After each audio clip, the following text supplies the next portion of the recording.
telepon atau tanyakan langsung ke pihak rumah sakit. Sebenarnya kalau saya bukan ramal sih. Ini yang dimaksudkan seorang pimpinan pesantren.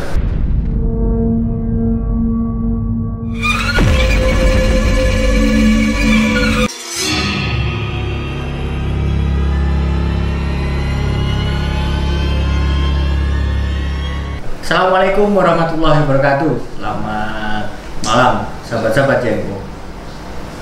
Malam hari ini JMO kedatangan tamu yang cukup jauh-jauh. Ini mas-masnya ada yang dari Lampung, Arema, Malang, Viking, mana mas? Bandung, Banyuwangi. Kalau yang ini sini aja. Yang bujang 3. Yang bujang siapa aja? Alhamdulillah. Bujang asli. Saya kenalkan dulu ya, satu persatu mungkin dari Mas yang dari Lampung. Namanya siapa Mas? Ya, nama saya Hardi. Ya.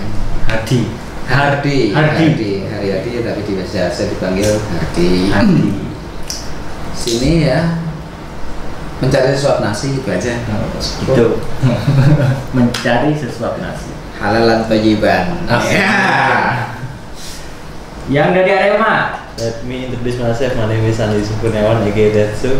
Saya kerja di sini per akhir Januari, jualan seafood di depan Korem Cirebon. Oh.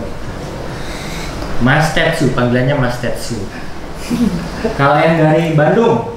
Dari Sumedang. Oh, dari Sumedang. Dari Bandung. Saya dari Sumedang, nama saya Wawan Hermawan.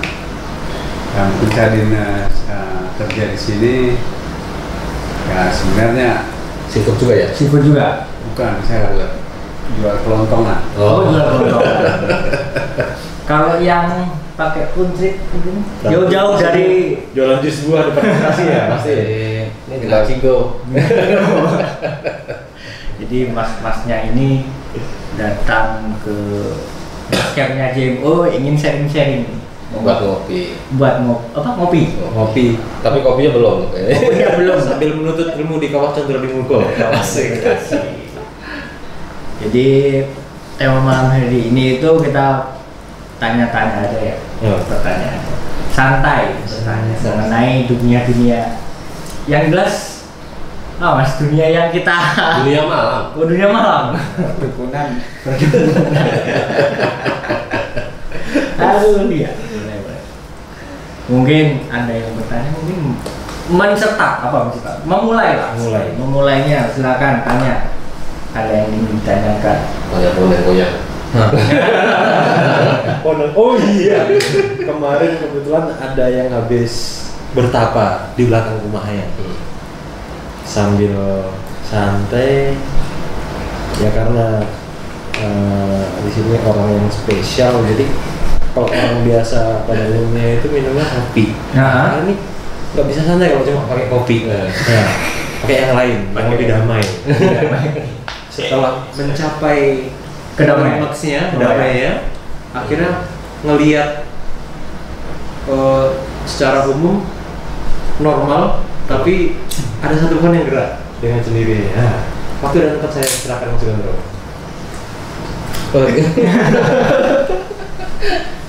Gimana Mas Gondro?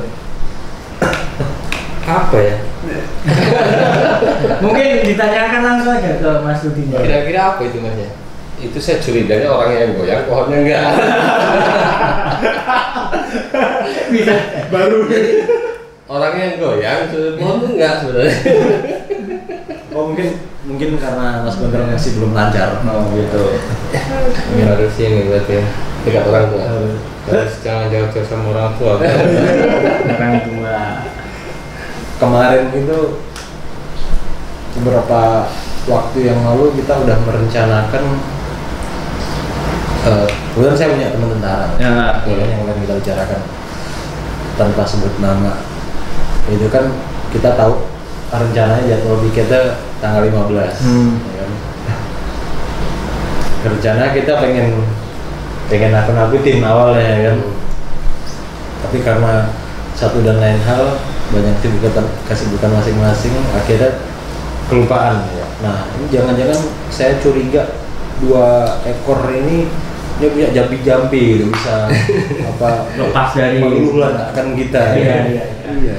Gimana Baru lupa gitu. Terus yang kedua, saya waktu itu pulang kurang lebih jam 11 malam kali ya, yang sama Dilo sama Muji itu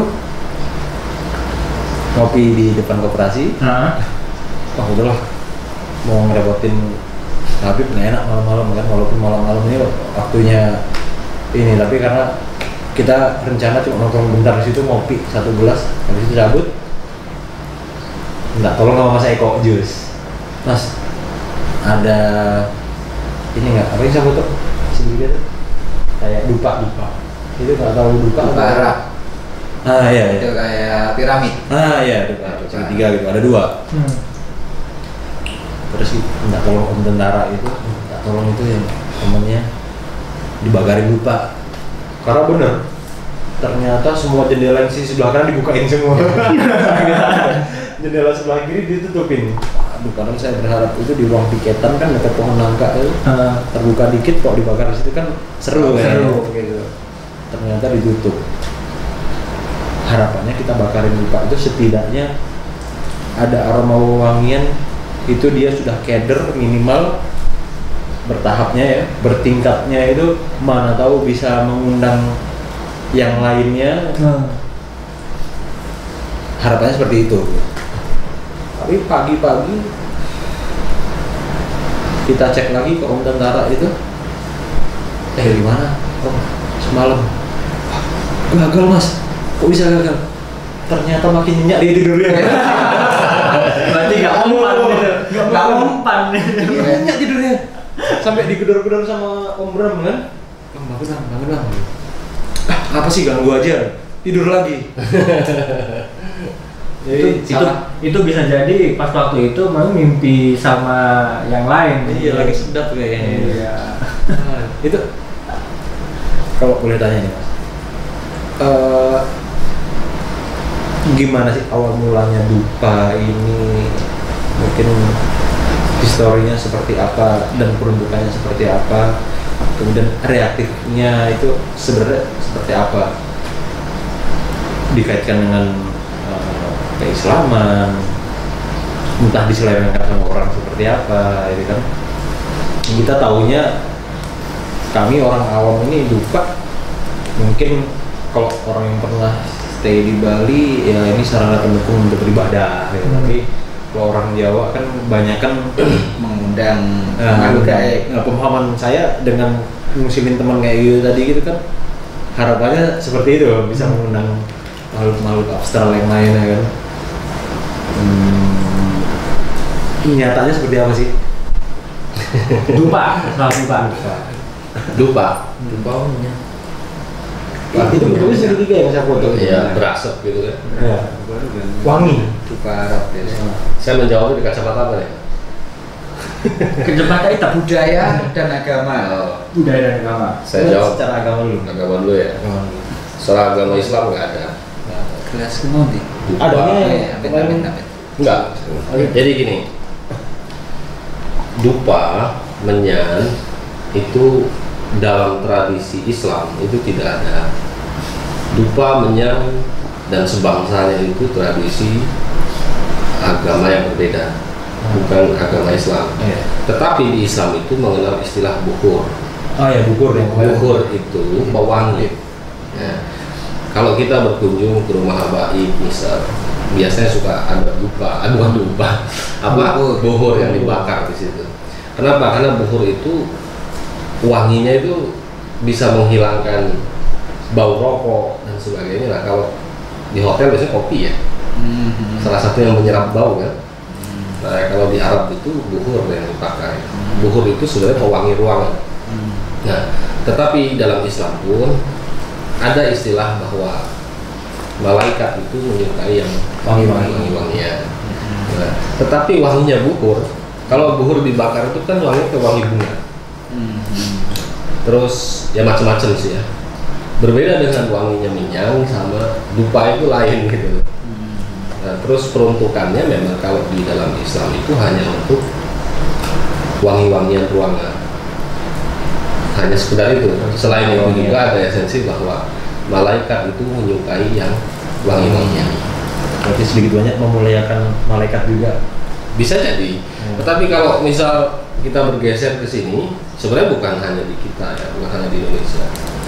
Di India itu malah lebih daripada di kita. Iya. India, Bangladesh itu lebih dari kita lah, kalau istilah sarana menyan atau dupa itu dijadikan alat gandengan buat beribadah. Iya. Kalau di Islam nggak ada. Di Islam itu memang ada anjuran.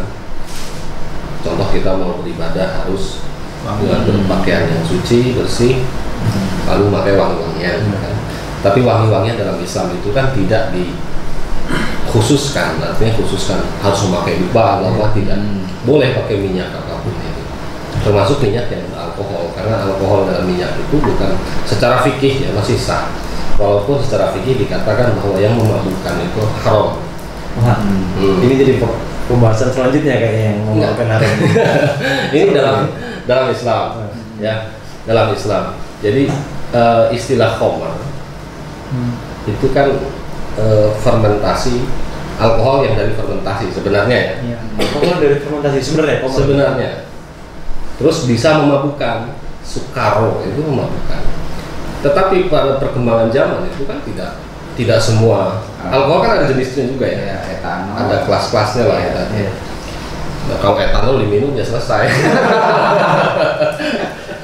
Ada kelas-kelasnya. Nah, kalau kandungan buat minyak wangi itu berbeda dan itu masih boleh. Jadi para ulama, jumhur ulama banyak yang membolehkan penggunaan alkohol dalam minyak wangi sebenarnya. Terus kembali lagi ke dupa. Kalau dupa dalam istilah agama lain saya kurang mengerti ya. Tetapi dalam tradisi kejawen mungkin bisa saya sedikit jelaskan. Karena kebetulan perjalanan saya akrab dengan keraton kan. Jadi penggunaan menyan itu udah akrab. Kalau di kita sebenarnya di budaya, saya bicara budaya ya. Kalau di budaya itu penggunaan menyan itu sebenarnya hanya tradisi. Tetapi dalam aliran tertentu, katakanlah torikoh jadul, artinya jadul itu yang sudah dikemas campur sama Jawa. Sebenarnya kalau torikoh itu ya pure dia tasawufnya Islam, tidak ada unsur budaya sebenarnya. Tapi di Indonesia itu banyak torikoh yang sudah tercampur dengan budaya. Nah, khususnya di keraton-keraton. Kalau di keraton Cirebon memang akrab banget tuh, apalagi kalau ada ritual-ritual budaya ya, seperti panjang jimat itu menyan kan selalu. Nah, itu penggunaannya sebenarnya sama. Mereka mengatakan bahwa itu buat pewangian. Tetapi kenapa wanginya begitu? Karena sejak dulu memakainya itu gitu loh. Kebiasaan. Terus yang kedua bahwa ini agak sedikit ke ilmu-ilmu kejawen yang berbau kebatinan lah ya. Mayoritas mereka mengatakan bahwa penggunaan menyan itu ketika kita berdoa menunjukkan ke seseorang kalau asap itu sampai kan begitu. Tapi saya kurang mengerti juga kalau tentang peruntukan menyan yang selebihnya entah dari kejawen, tapi saya hanya bisa melihat dari mata saya sendiri, sebagiannya dari tanya sama mereka.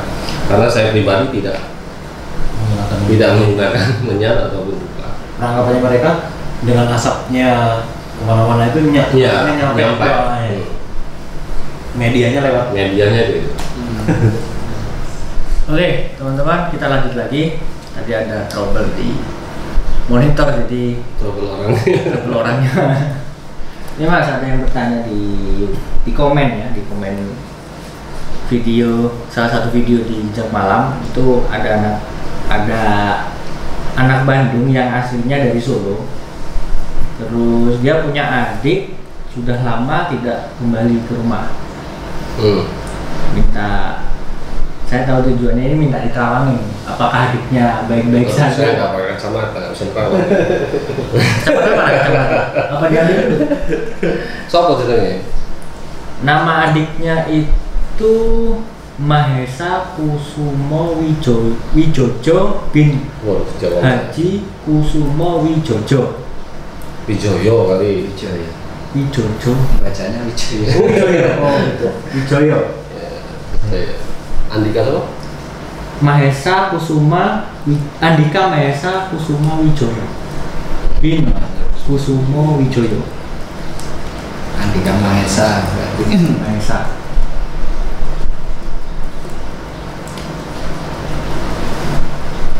Jujur nggak apa-apa tapi. Nggak apa-apa ya? Tapi dia kan komen ya jujur aja.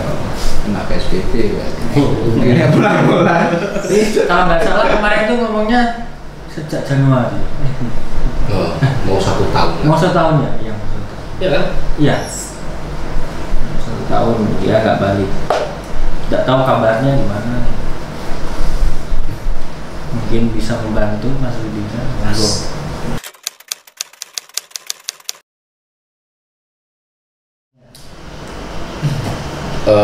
Buat Mbak Bunga ya. Buat Mbak Bunga, kalau bisa telepon atau tanyakan langsung ke pihak rumah sakit di Banjarmasin. Nama rumah sakitnya ada Sari-Sari gitu, saya kurang jelas ya. Coba tanyakan ke pihak rumah sakit. Coba.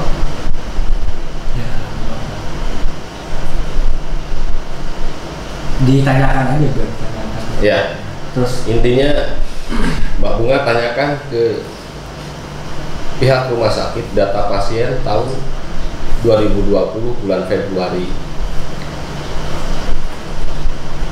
atas nama itu ya. Di rumah sakit Banjarmasin Ada sari-sarinya gitu. ada sari-sari dari RSUD Sari itu ada. Sari gitu ya. Andika Mahesa itu sudah wafat. Oh. Ya, saya tulis itu bukan cerita. Tapi buat pastikan silakan. Bisa saya yang salah, bisa mending lebih baik langsung ditanyakan aja. Tanyakan ke rumah sakit yang ada sarinya di Banjarmasin. Semoga saja masih ya. Ya. Semoga saja saya salah. Ya, semoga kita salah. Ya itu, mohon maaf Mbak Bunga ya tadi. Mungkin kita salah, lebih baik tanyakan langsung ke Banjarmasin. Terima kasih terbaik lah. Oke, kita ya. Nah, ini Coba. apa? Coba gitu. Gimana?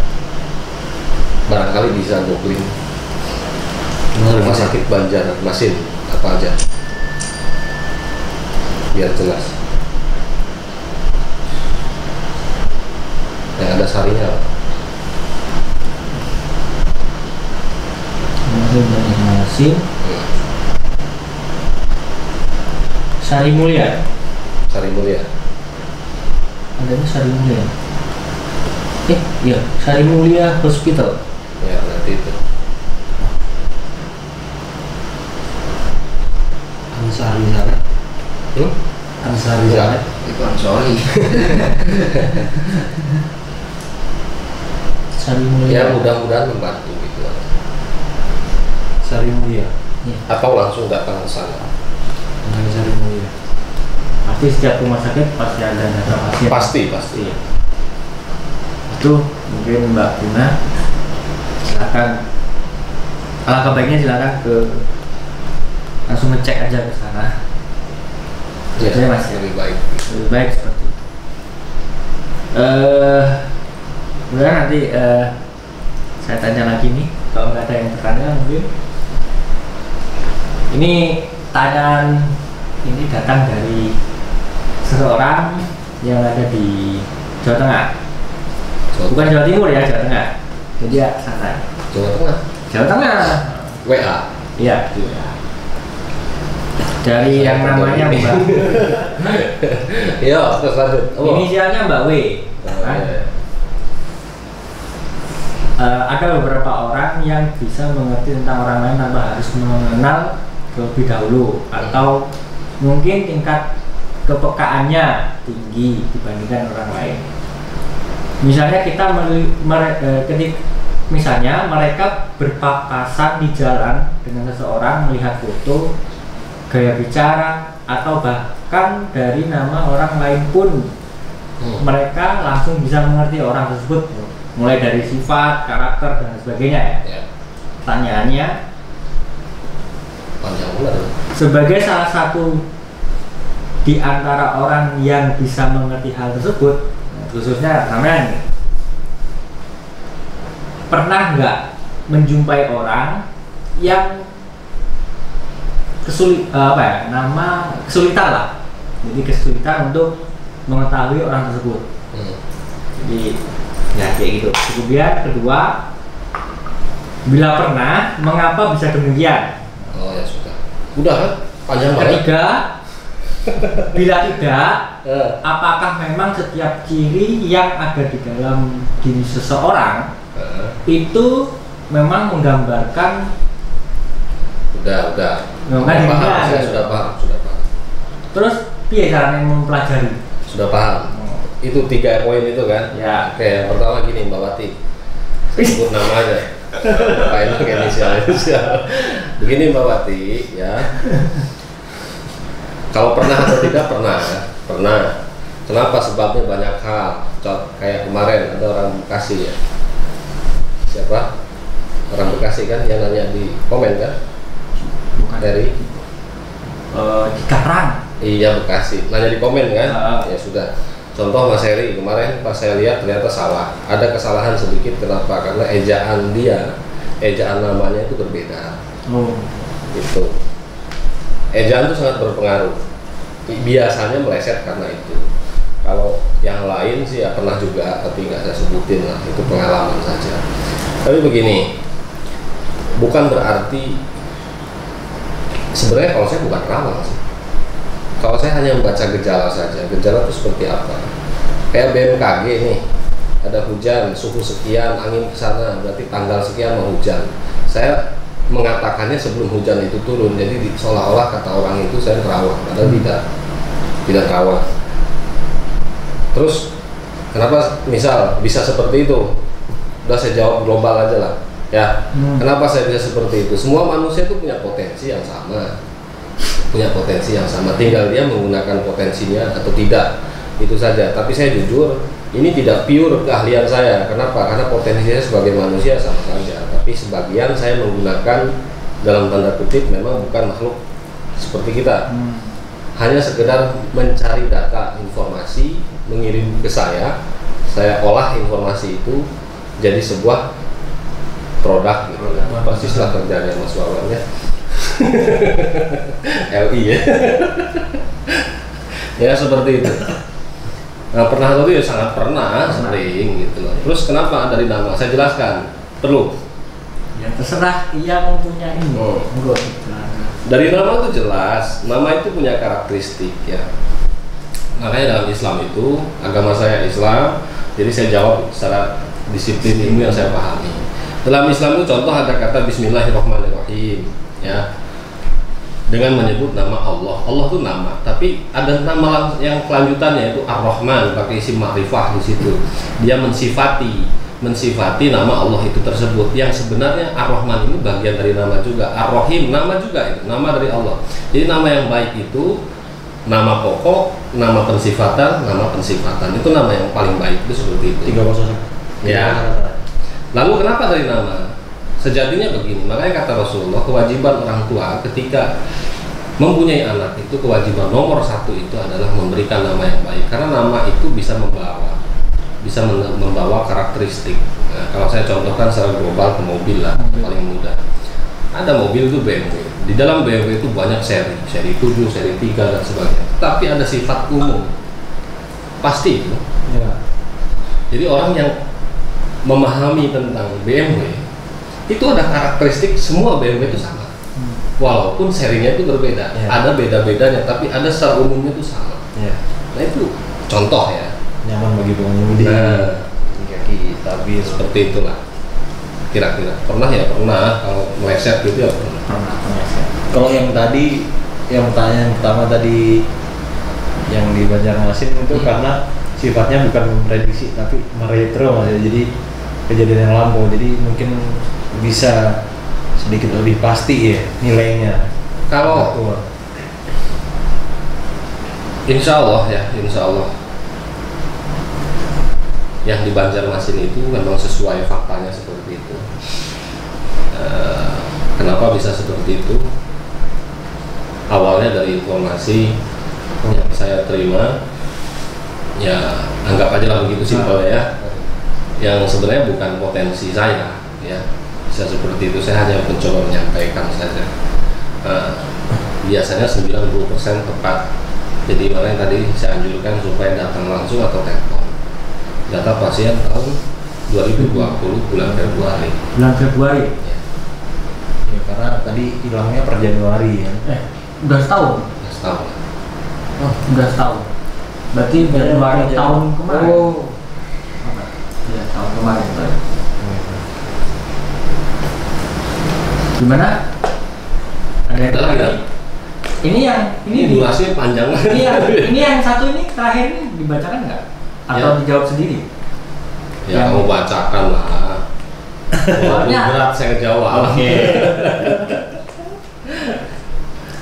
Soalnya nggak enak juga saya nih, pertanyaannya agak gimana ya, agak panjang jadi agak bingung saya jawabnya. Nih, gini, ini dari dia minta disebutkan nama dengan inisial. Oke, inisial siapa? Inisialnya H. Udah. Ya. Gini Mas pertanyaannya. Ini berat nih. Maklum agak baper. Katanya ya. Suami saya ini kan nikah lagi sejak beberapa tahun terakhir. Oh, seru nih ya ini. Itu rasanya lihat suami itu udah nggak selera. Nggak selera makanan kali ya. Sikap suami juga semakin berbeda dari biasanya. Semakin kesini kok saya semakin nggak enak mau deketin suami. Males lah, mau nyiapin itu juga males. Penyebabnya ya pasti karena saya dihianati. Nah pertanyaannya, apa iya sih saya ini kena guna-guna si istri yang itu, istri muda lah misalnya, biar bisa memiliki suami saya sepenuhnya, atau suami saya yang kena guna-guna istri mudanya? Oke. Pertama. Pertanyaan kedua nih, saya tidak bisa melupakan mantan. Apa betul Mas ini si mantan juga melet saya gitu? Atau penyebab dari saya tidak bisa cinta lagi ke suami yang tadi, atau sebaliknya gitu.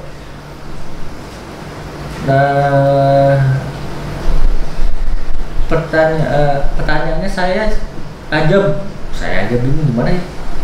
Oh pertanyaannya intinya itu loh. Oh ya udah. Yang pertama tadi apa? Yang pertama itu Kenapa enggak dari suaminya suami? kan nikah gitu. Udah waktunya berkurang lah sama istri yang lama gitu. Akhirnya tanyanya itu apakah suami saya itu kena Sebenarnya begini. guna gitu. Terus bagus. Nah, Bicara apa tadi guna-guna. guna pelet. Ini yang dimaksudkan seorang pimpinan pesantren, punya santri banyak. Nggak logis lah kalau seorang pimpinan pesantren laki-laki. Seperti itu. Hanya saja karena guna-guna sama doa beda ya. Mungkin ini bahasa yang halus. Si pihak perempuan sana yang nomor 2 ibaratnya berdoa supaya laki-laki ini suka sama dia ya. Berdoa dengan doa ya. Tetapi doa ini dalam tanda kutip, saya nggak mau inilah. Dan yang dengerin dia paham pasti. Terus yang terjadi di pesantrennya akhir-akhir ini sampai rame-rame itu bukan berkaitan dengan saudaranya, tapi berkaitan dengan perempuan itu. Ya nanti dia paham. Saya jamin nonton video ini nanti ngontak Mas Bagus. Ya. Jadi yang terjadi di pesantrennya, saya garis bawahi, yang terjadi di pesantrennya selama ini sampai berulang itu kejadiannya sama si wanita Jadi tersebut. berkaitannya sama itu. Kalau yang bertanya ini tidak terkena narkoba. Buktinya masih bisa WA, masih bisa WA. Apakah kalau kena guna nggak bisa WA gitu? Ya barangkali sempatnya. Kalau nggak benar paling ambruk begitu kan? Oh, Kan enggak. bener juga sih. Berarti kan ya. Terus sama mantannya dipelet enggak dipelet. Cuman mereka ini punya chemistry Oh, yang nggak bisa dilupakan. Ya terus keadaannya lagi seperti ini, akhirnya jadi pemantik dia mengingat memori masalah itu. CLBK. Ya, CLBK belum. Oh, Manado bilang itu ini. Tapi ada potensi. Nah sekarang kalau kita katakan tadi ini terkait dan Rawang ya, ini bisa balikan nggak bisa? Kenapa? Udah ada gejalanya. Gejala ya. Kedua-duanya. Ya kedua-duanya seperti itu. Kalau Manado tuh bilangnya biar tuh kenangan, marjang tuh goyangan. Iya. Kurang lebih begitulah. Kurang lebih begitu. Tapi yang paling penting selama ini kan saya rasa mereka ini ya suaminya ya dia cari solusi untuk di pesantren. Fokusnya Tetap, ke pesantren. Tetapi si Jin ini kan nyelimur kalau bahasa kita. Jadi yang tertuduh itu kan saudaranya, karena saudara tidak melakukan apa-apa. Nah, kenapa balik lagi? Sebenarnya di video sebelumnya pun sudah saya jawab. Jin itu bisa mencelakai seseorang itu kan via pikiran. Selain itu dia biasanya menggunakan buhul. Lah kalau misal habis diruqyah itu santri sembuh semua, orang yang ruqyah balik kambuh lagi. Kenapa? Berarti ada buhul yang tertanam di dalam. Kita ngusir lalat tapi kotoran nggak dibuang sama jodoh. Gitu loh. Kalau mau mengusir lalat ya sekalian kotorannya pun harus dibersihkan, harus dibuang. Kalau selama itu belum dibuang ya masih seperti itu. Ya. Jadi itu Mbak H. Oke teman-teman, itu dia tadi perbincangan kita sama tamu kita yang dari jauh-jauh ini, jauh-jauh ke sini ngobrol, ya setidaknya sharing-sharing ilmu lah. Mungkin buat teman-teman semoga bermanfaat sharing-sharing ini. Jangan lupa like, share, komen di channel Jejak Malam Official. Tunggu video-video selanjutnya. Subscribe dong. Subscribe. Assalamualaikum warahmatullahi wabarakatuh.